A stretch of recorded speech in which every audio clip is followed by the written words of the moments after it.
Leaders and journalists from all over the globe are claiming that the lockdown has saved millions of lives. But have they? Before I get into my reasoning, we'll listen to Florida's Governor Ron DeSantis and see what he has to say. Our data is available. Our data is transparent. In fact, Dr. Birx has talked multiple times about how Florida has the absolute best data.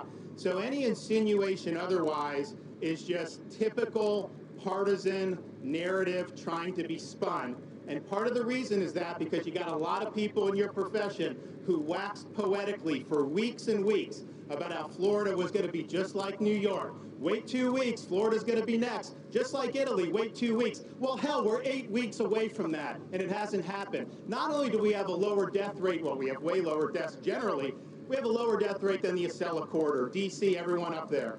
We have a lower death rate than the Midwest, Illinois, Michigan, Indiana, Ohio. But even in our region, Louisiana, Mississippi, Alabama, Georgia, Florida has the lower death rate. And I was the #1 landing spot from tens of thousands of people leaving the #1 hot zone in the world to come to my state. So we've succeeded, and I think that people just don't want to recognize it because it challenges their narrative, it challenges their assumption, so they got to try to find a boogeyman. Maybe it's that there are black helicopters circling the Department of Health. If you believe that, I got a bridge in Brooklyn I'd like to sell you. Originally, the World Health Organization warned of a 3.4% death rate, and that's the reason the whole globe shut down. And of course, if you have a death rate that is that high, it sounds like we should bunker down and hide from the boogeyman. But as we have learned that the death rate is not even close to that, the CDC finally admitted that the death rate is 0.3% for, get this, people with symptoms. Now, we know 80% of people who get coronavirus are asymptomatic. So that means 20% of people who get coronavirus have a 0.3% chance of dying, which means the death rate for the virus is equal or less than the flu. Now, let's address the claim that they're saving millions of lives. Not only is there no evidence to support that, there are only death models that are based off of a hypothesis, which is based off of a false death rate, which was reported at 3.4%. Shouldn't we be looking at the countries that have opened up and compare the numbers? Or shouldn't we be looking at what makes someone live a long, happy, healthy life? What do we know about health and the immune system? We know that eating well, drinking water, exercising, getting enough nutrients, minimizing stress, and having a schedule are all extremely important for a long, healthy life. But one of the things that is hardly talked about is social connection. They've done studies on social isolation and have found that it is almost worse for you than drinking, smoking cigarettes, or being obese. We have evolved as social creatures over millions of years, and so how do you think being socially isolated affects us? That they have even done studies on Italians that lived the longest in these communities and found that the reason they were living past 100 is because of their strong family ties and friends. And so let's be honest. Italian hospitals, Italy has one of the strongest lockdowns in the world, and their numbers are still extremely high. Is it because they're taking away the very things that keep us alive? Is it because Italian hospitals are some of the most corrupt in the world? Or is it because being put on a ventilator is a death sentence? 88% of people who were put on ventilators in New York died. And if you look at videos from Italian hospitals, you'll see that almost everybody in there is on a ventilator. If you have a loved one and they have weak lungs, do not, I repeat, do not let them be put on a ventilator. That's not based off of me saying that. That's based off of many doctors have been saying that, and many of them have been very vocal and have been speaking out. So why are leaders around the world talking about ventilators when we know that it's a death sentence? We don't need to send thousands of these ventilators to African countries. These people have their own way of dealing with the virus. So how could they possibly think this is a good idea when the numbers show it's a bad idea and the medical experts say it's a bad idea? Not only did they cancel elective surgeries, which include things like chemotherapy, which is now killing hundreds of people and affecting thousands of families. But in California, doctors are now saying that they're seeing a year's worth of suicides just in the last month. Yeah, let's destroy everyone's small business, arrest them from going outside and hang out with their friends, ban them from going to parks, prevent people from being able to go to work, prevent people from being able to, some people from being able to eat, make people afraid of germs and make people afraid of each other, kill family members by canceling elective surgeries and stress them out through propaganda and fear campaigns. Yeah, that sounds really healthy to me. I mean, obviously I'm being sarcastic, but does that sound healthy to you? It doesn't. It sounds like the very opposite thing of what you should be doing. And apparently, all the knowledge we got about health and keeping our immune system strong over the last 100 years, it just goes out the window when a virus comes along. Just give me a break. I mean, how can they say they're saving millions of people's lives when they're taking away the very things that keep human beings alive? If you want a long, happy, healthy life, you need to exercise, you need vitamin D, you need a schedule, you need a loving friends and family. But instead, we're being forced inside. Millions of people are losing their jobs, and we're scared to death from the economy and the uncertainty. Quarantine from our families, and to top it off, we can't even go to the gym. How many people do you think this is killing? And the best thing you can do for a virus is by keeping your immune system strong, and they're putting the entire world in a state that is detrimental to the immune system. Not only is none of it helping, but it's making it worse. So not only are they not saving lives, they are actually killing people with their ignorant policies, killing people by canceling elective surgeries, killing people through massive fear campaigns, and they're killing people by forcing them on ventilators and not even letting their family members in, because apparently your family can't see you, but you can have like 10 doctors and nurses running around because that could be potentially infected with COVID. It just doesn't make any sense. And how do other countries with the highest death rates compare around the world? Let's compare Italy and Tanzania, who both have a population of around 60 million. Italy with one of the strictest lockdowns in the world, while Tanzania had little to no lockdown. Italy had over 32,000 deaths, and it's still rising every day, and Tanzania has had a total of 21 deaths, along with Madagascar, who claims they have developed a natural herbal cure for coronavirus. But the WHO claims there's no proof that this works, even though they only have two total deaths. And if it didn't work, why did 2 weeks ago the president of Madagascar claimed that the WHO offered him $20 million to poison it? But don't worry. The fact checkers have already found this, and they said it's false already. And if you want to know how accurate some of these fact checkers are, you can go look at my previous video about is China killing citizens with coronavirus. I think it's important to know. But before you talk about population density, I know Italy and Tanzania are a little different, but let's talk about Japan.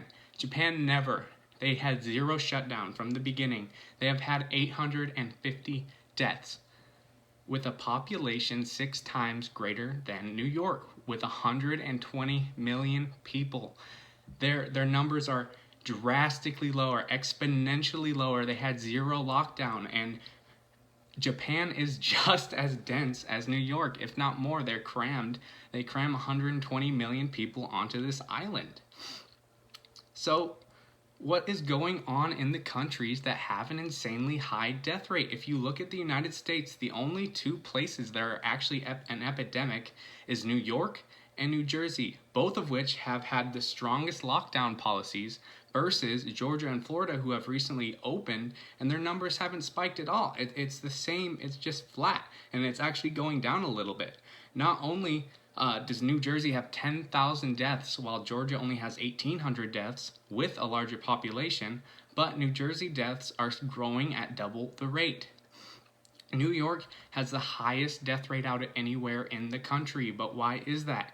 Could it be because Andrew Cuomo forced COVID-infected patients into nursing homes? Even though he had the USNS Comfort an aircraft carrier that didn't even get used. He had an aircraft carrier at his disposal, and instead of putting COVID-infected patients in the aircraft carrier, he sent them to nursing homes. That sounds like it'd raise the death rate to me. Doesn't it sound like it to you? Why do most of the developed countries have an extremely high death rate? Is it because of the inflated numbers, the extremely unhealthy lifestyle that's being forced on us, or the fact that some governors are intentionally killing their own people?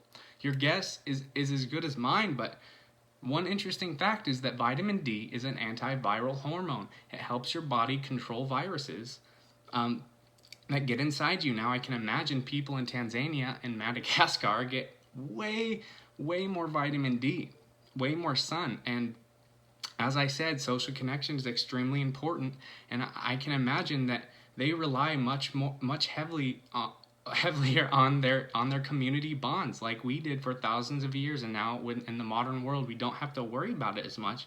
But in countries like Africa and Tanzania, you have to rely a lot more on your neighbor, like we had to for thousands of years. So, is the lockdown saving millions of lives? Absolutely not. The lockdown is destroying millions of lives. The stress alone from losing your job and not being able to feed your family can hospitalize you. Now we're talking about the total destruction of the foundation of our civilization, from our relationships to our immune health. There is nothing healthy about this. The more we stay locked down, the more small businesses that will be destroyed, and the more the multi-billion-dollar conglomerate companies can just buy up the scraps. So is it healthier to let the billion-dollar companies run rampant and destroy all the small businesses? So everybody that used to own a small business now has to go work at Walmart, and they get forced to wear a mask and work for $13 an hour? It doesn't sound like America. It doesn't sound like home of the free, land of the brave.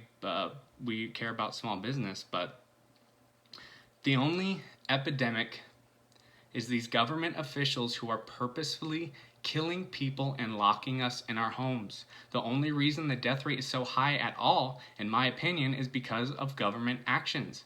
They have done the antithesis of what is healthy for us in every single possible way. They purposefully put patients infected with COVID in nursing homes to raise the death rate.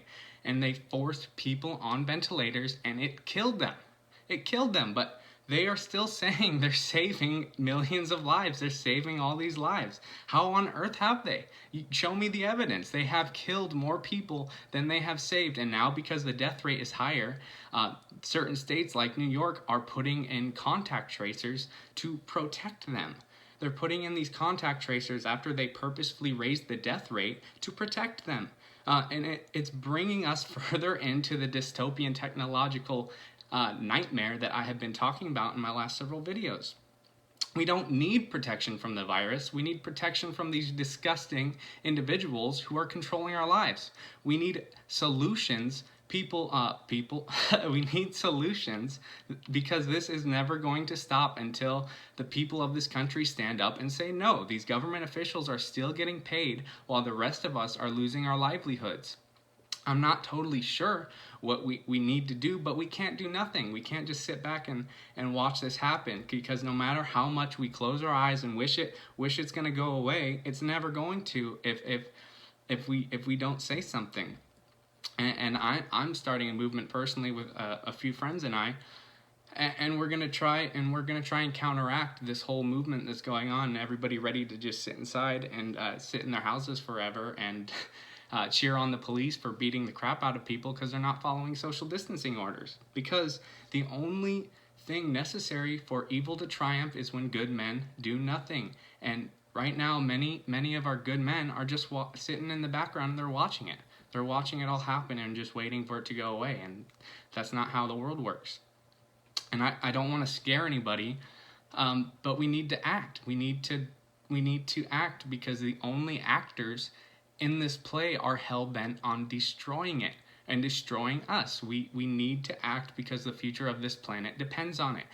It is time for us to rise. It is time for the people to rise against tyranny. That before it's too late.